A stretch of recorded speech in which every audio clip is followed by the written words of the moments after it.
Gloria a Dios por este día, familia. Muchas bendiciones. Qué alegría poder seguir en esta jornada. Qué alegría poder contar con tu presencia y contar, por supuesto, con la presencia de nuestro Padre Celestial. Hoy estamos listos. Estamos una vez más eh, juntos para continuar en esta jornada de lectura bíblica. Le damos gracias a Dios por estos tiempos. Gracias por su bondad, por su misericordia. Gracias porque Él tiene definitivamente el control de nuestras vidas y porque está siendo de mucha bendición, mucha bendición estos tiempos. Ha sido algo tremendamente maravilloso, por lo cual honramos al Señor, glorificamos su nombre y nos preparamos para seguir creciendo. Estamos, recuerden, la lectura bíblica del libro de Hechos de los Apóstoles. Y estamos en el capítulo número 5. Y les recuerdo un poco de qué se trata este libro. Este libro, ¿sabes? Fue escrito por el apóstol Lucas y nos ubica, nos establece en los primeros tiempos de la iglesia de Cristo, la iglesia establecida por nuestro Señor Jesucristo. Así que es muy importante que nosotros podamos entrar en la lectura de este libro que que habla de los principios de lo que somos hoy tú y yo, y somos la iglesia, somos el cuerpo de Cristo. Y vamos a ver cómo fue todo al comienzo. Una iglesia que, recuerden, estaban en total expectativa del regreso de su Señor. Jesús le dijo, regreso pronto, ascendió, regreso pronto. Todo estaba muy fresquecito, todo estaba muy reciente y la iglesia tuvo que enfrentarse a la realidad, por decirlo de alguna manera, de la sociedad de ese tiempo. Recuerde también que estuvimos viendo cómo primero fue la ascensión de Cristo, luego el Pentecostés, capítulo 2. En el capítulo 3 vimos cómo ya los apóstoles empoderados, llenos del Espíritu Santo, estaban haciendo señales, milagros, prodigios en donde vivían, en su sociedad, donde caminaban. Se encontraron a este paralítico de la Puerta La Hermosa. Y ahí vemos cómo se creó una revolución, por decirlo de alguna manera, donde ellos manifestaron el poder de Dios y donde fueron acusados abiertamente. Ya en el capítulo 4 vimos cómo el concilio de ese tiempo se levantó para amenazar, se levantó para querer impedirles que predicaran de Cristo. De hecho, le amenazaron abiertamente y Pedro y Juan tuvieron que manifestar y tuvieron que abiertamente hacerle frente a estos personajes que querían que se frenara la obra del Señor. Luego nos dice las características de la iglesia en ese momento y dice que tenían todo en común.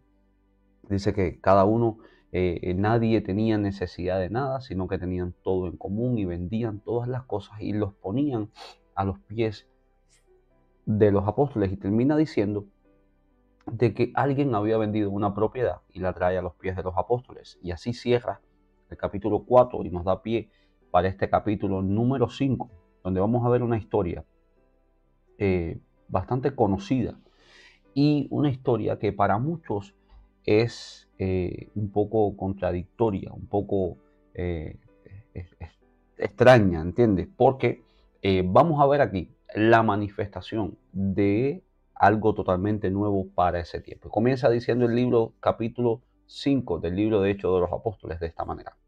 Pero cierto hombre llamado Ananías, con Zafira, su mujer, vendió una heredad y sustrajo parte del precio, o sea, tomó parte del dinero. Sabiéndolo también su mujer, luego llevó solo el resto y lo puso a los pies de los apóstoles. Pedro le dijo, Ananías, ¿por qué llenó Satanás tu corazón para que mintieras al Espíritu Santo y sustrajeras al producto de la venta de la heredad? El apóstol le dijo, Pedro, ¿por qué hiciste esto?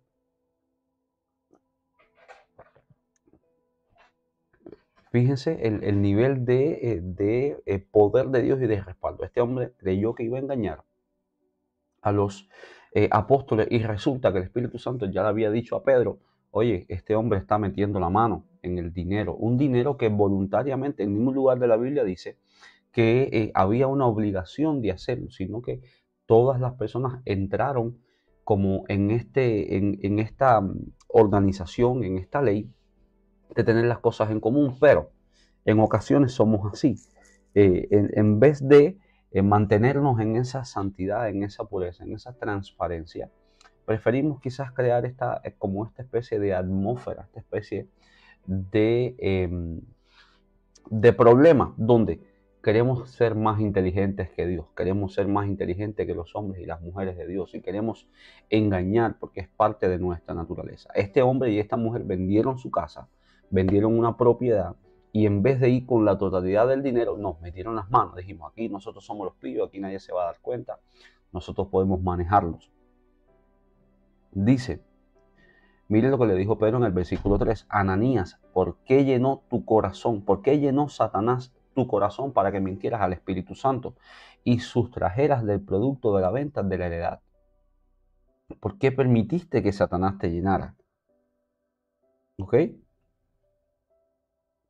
Y quiero leerles este comentario. Dice, cuando Dios está orando con poder, Satanás está cerca para hacer falsificaciones, corromper y contender. Pero donde hay un verdadero poder espiritual, el engaño y la hipocresía quedarán rápidamente expuestos. Ananías y Zafira se sintieron aparentemente movidos por la generosidad de Bernabé y de otros, y quizás querían recibir la alabanza de los hombres por un acto similar de bondad. De modo que Ananías, de acuerdo con su mujer, vendió una heredad y dio una parte del precio a los apóstoles. El pecado de ellos consistió en que profesar darlo todo cuando solo dieron algo. Nadie les había pedido que vendieran su propiedad vendida, no estaban obligados a darlo todo, solo pretendieron una dedicación total, mientras que en realidad retuvieron algo. Pedro acusó a Ananías de mentir al Espíritu Santo, no solo los hombres, y al mentir al Espíritu Santo, mintió por ello mismo a Dios, por cuanto el Espíritu Santo es Dios. Y vamos a hacer una pausa para poder reflexionar en esto. Fíjese lo que está diciendo aquí el texto. Ellos no estaban obligados a darlo todo, pero profesaron que sí lo hacían. Ellos decían, sí, Dios es el centro de mi vida, Dios es mi roca, Dios es mi fortaleza, aleluya, lo que usted quiera. Pero su corazón y sus verdaderas intenciones y sus verdaderas acciones dicen lo contrario. Ojo, esto es muy importante, sobre todo en los tiempos que estamos viviendo. Si usted dice darlo todo para el Señor, délo todo. Entréguese todo, délo todo para Dios. Porque cuando hacemos esto, decimos una cosa y hacemos otra, no nos estamos engañando a nosotros, no nos engañan a nosotros como seres humanos. Engañamos al Espíritu Santo. Y tenga presente este ejemplo. Mire para acá. Voy. Versículo 4. Reteniéndola, este es Pedro preguntándole a Ananías, reteniéndola no te quedaba a ti y vendida no estaba en tu poder. Fíjese, él está diciendo, si tú te quedabas con la propiedad, bendiciones, y vendiéndola no seguía estando en tu poder, ¿para qué hacemos ese paripé? Y ahora, aquí quiero enlazar cómo terminamos el capítulo 4, que terminamos con la historia, con el versículo diciendo, y Bernabé trajo lo vendido a los pies de los apóstoles. Quizás esta gente dijeron, sí, yo también puedo traer cosas a los pies de los apóstoles. Yo también puedo hacerlo. En vez de hacer las cosas con una buena intención, quizás su intención era contender con estos hermanos que ya lo habían hecho. Y asimismo en ocasiones puede suceder hoy. Hay gente que no están haciendo las cosas por amor a Dios, no están haciendo las cosas para Dios. Lo están haciendo solo para mantener una imagen, solo para contender con otros. Y eso es un conflicto que trae muerte. Por eso necesitamos velar nuestras intenciones. Y todo esto se aplica. El tema del dinero es un tema muy picudo, muy peludo, por decirlo de alguna manera. Y mucha gente se han ido a la iglesia solo por el tema del dinero. Hay quien se ha ido de la iglesia por el tema del dinero. No entienden, no lo entienden, no lo aceptan, no lo comparten.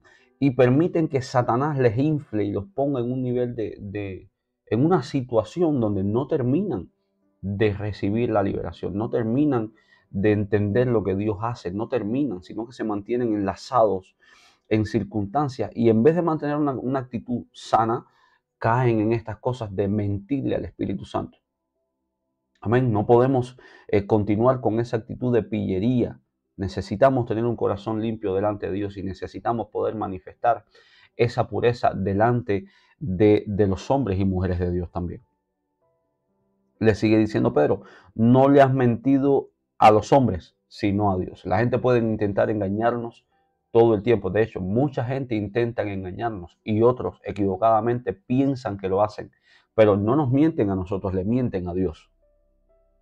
Al oír a Ananías, escucha esto, estas palabras, cayó y murió. ¡Pum! En ese momento, cuando Pedro le dijo, no le has mentido a los hombres, sino a Dios, dice que el hombre cayó y murió.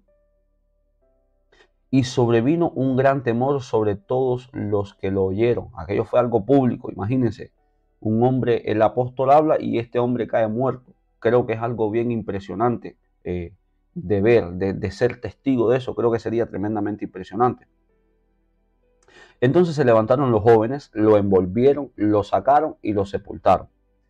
Pasado un lapso como de 3 horas, sucedió que entró su mujer sin saber lo que había acontecido. Entonces Pedro le dijo, ¿vendiste en tanto la heredad? Y ella dijo, sí, en tanto. Pedro, por supuesto, le dijo el número que le había dicho a Ananías primero, solo para confirmar que su mujer era parte del pecado, que su mujer era parte de lo que estaba pasando. Fíjese, ellos dos estaban de acuerdo para hacer lo malo y mire las consecuencias. Ella dijo, sí, en tanto. Y Pedro dijo, ¿por qué conveniste en tentar al Espíritu del Señor? He aquí a la puerta los pies de los que han sepultado a tu marido y te sacarán a ti también. Y al instante, wow, cayó a los pies de él y expiró, cayó muerta también. Cuando entraron los jóvenes, la hallaron muerta, la sacaron y la sepultaron junto a su marido. Y sobrevino gran temor sobre toda la iglesia y sobre todos los que oyeron estas cosas. Versículo 12. Por mano de los apóstoles se hacían muchas señales y prodigios en el pueblo. Estaban todos unánimes en el pórtico de Salomón. Pausa. ¿Qué trae intentar engañar al Espíritu de Dios? Trae muerte. Algunos morirán de esta manera, pero otros ya están muertos en sus delitos y pecados. Ya están muertos espiritualmente, de la misma manera que murió Adán y Eva en el Edén, que no murieron físicamente en ese momento, pero sí murió su parte espiritual, sí murió esa conexión con Dios, murió por querer practicar esa pillería, por querer ser más inteligentes que Dios. ¿Ok? Cuando usted hace las cosas de esta manera y usted quiere engañar a Dios, eso va a traer muerte. Quizás tú dices, no, pero estoy vivito y coleando. Estás vivito y coleando en tu cuerpo, pero tu espíritu hace tiempo que ya esa muerte te había alcanzado. Entonces, qué importante es que nosotros evitemos, que nosotros estemos alineados con lo que Dios dice y que no caigamos en este espíritu de engaño. No, yo hago todo para Dios, pero no es tan así. O yo vivo para Dios, pero es tan asado. Eso trae muerte espiritual, trae muerte a los principios de Dios en nuestra vida. Fíjese, sigue diciendo, versículo 13, y de los demás ninguno se atrevía a juntarse con ellos. Sin embargo, el pueblo los alababa grandemente, reconocían a Dios en ellos. Los que creían en el Señor aumentaban más, gran número de hombres y mujeres, tanto que sacaban los enfermos a las calles y los ponían en camas y camillas, para que al pasar Pedro, a lo menos su sombra cayera sobre alguno de ellos. La sombra de Pedro. Aún de las ciudades vecinas venían muchos a Jerusalén trayendo enfermos y atormentados de espíritus impuros, y todos eran sanados. Entonces, levantándose el sumo sacerdote y todos los que estaban con él, esto es, escuche, levantándose el sumo sacerdote y todos los que estaban con él, esto es, la secta de los seduceos se llenaron de celo. Los sacerdotes de ese tiempo, según el versículo 17, estaban rodeados de una secta. Los sacerdotes, los que decían conocer la ley de Moisés, los que decían ser hijos de Abraham, los que decían conocer a Dios, saber quién era el Dios que venía, dice que estaban rodeados de una secta, la secta de los seduceos. Imagínense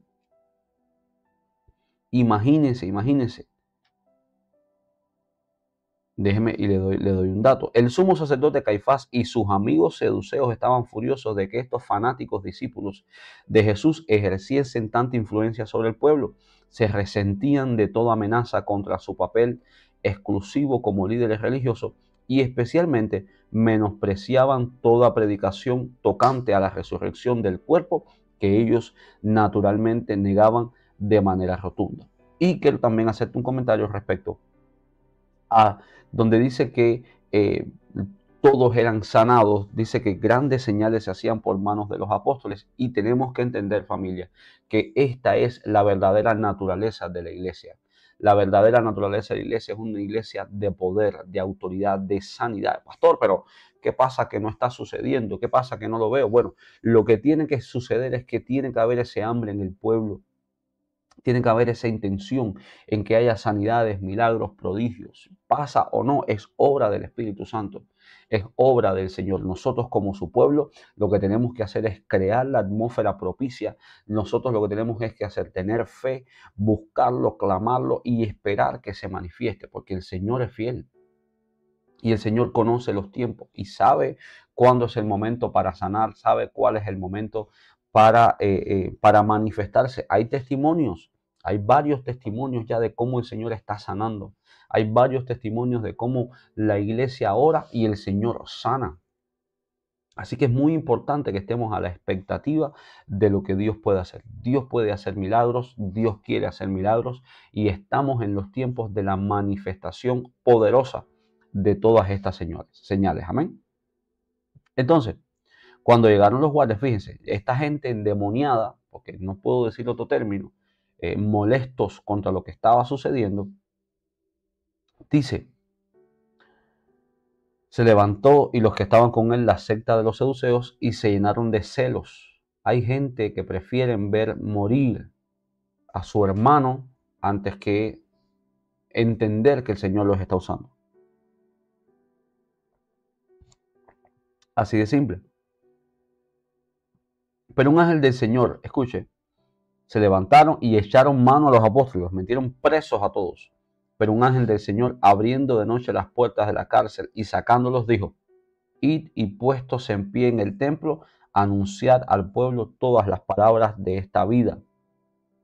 Él los libró, fíjese, el ángel los libró de estar en prisiones por predicar el evangelio y automáticamente le dijo, no, pero ahora no se escondan, ahora vayan y públicamente párense y díganle al pueblo estas palabras. Habiendo oído esto, entraron de mañana en el pueblo,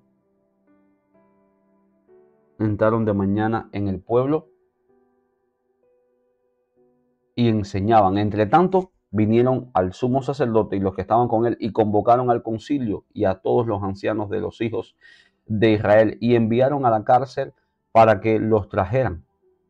Pero cuando llegaron los guardias no los hallaron en la cárcel. Entonces volvieron y dieron aviso, diciendo, por cierto, la cárcel hemos hallado cerrada con toda seguridad y los guardas afuera de pie ante las puertas.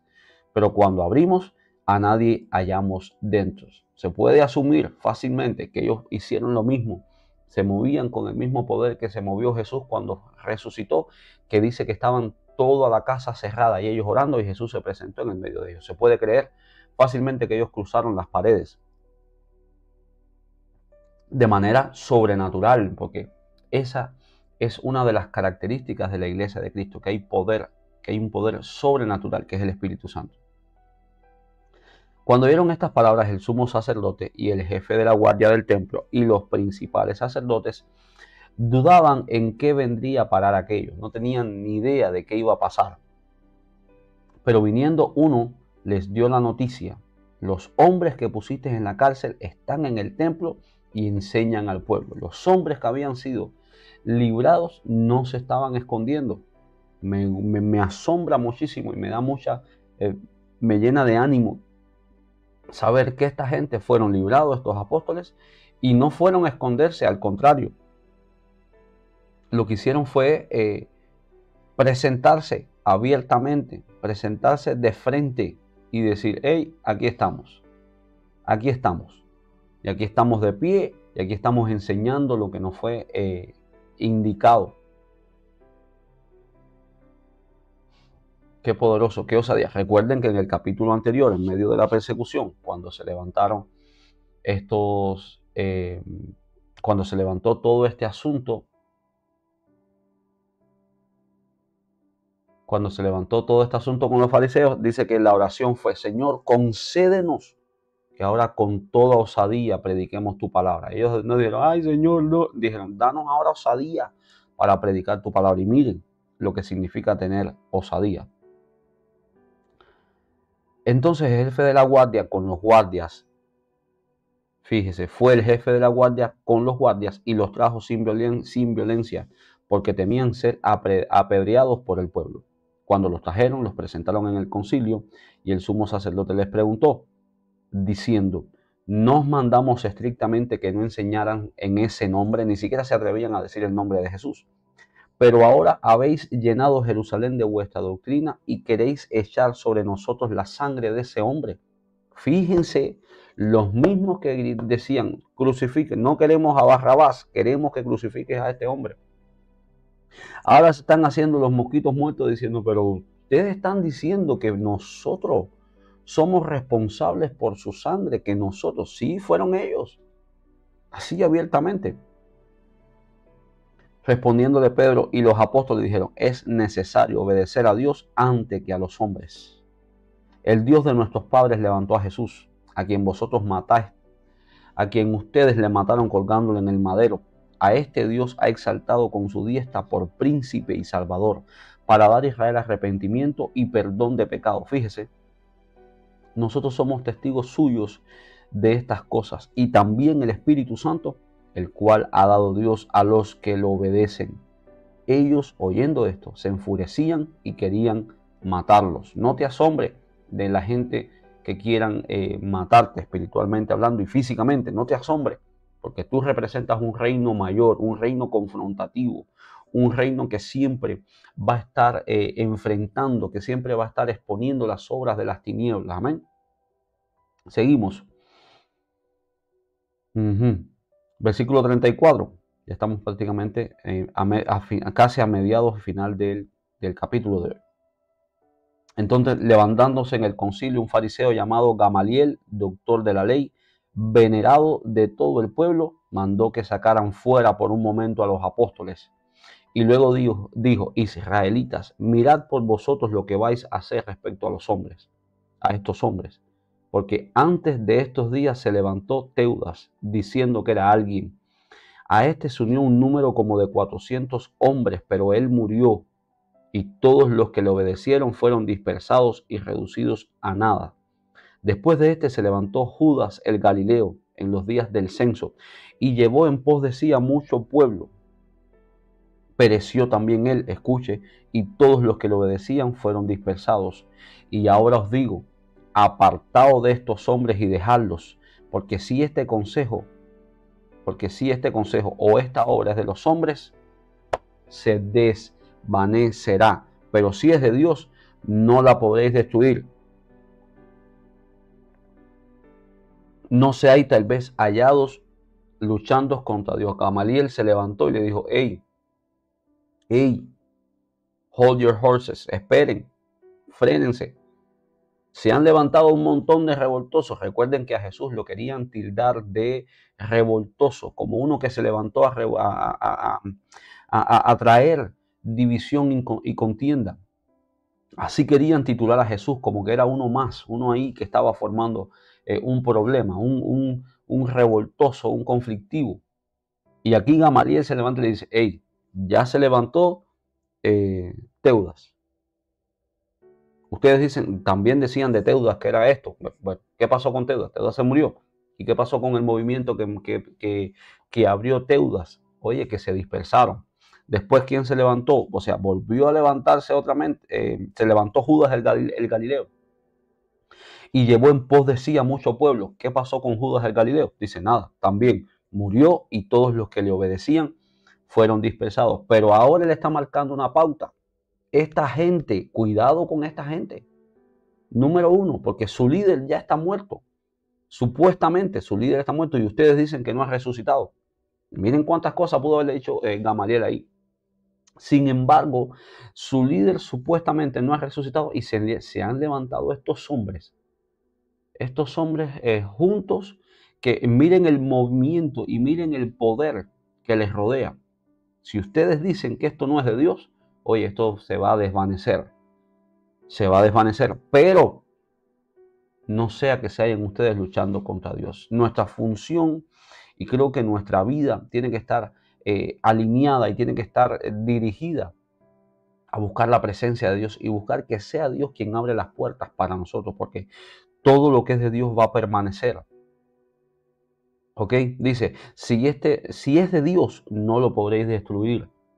No seáis tal vez hallados luchando contra Dios. Si el Señor te llamó a ejercer tu ministerio, oye, nadie te podrá destruir.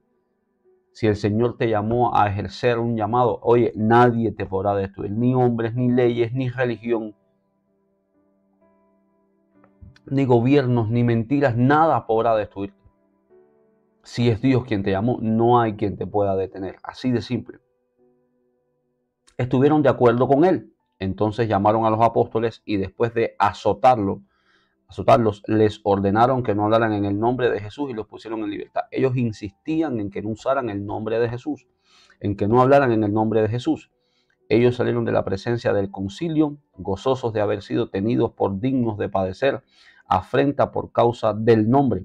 Y todos los días en el templo y por las casas, incesantemente enseñaban y predicaban a Cristo. Una vez más, ellos no se detuvieron por las amenazas del concilio, no se detuvieron por los azotes que recibieron. Al contrario, dice, salieron de la presencia del concilio gozosos de haber sido tenidos por dignos de padecer afrenta por causa del nombre.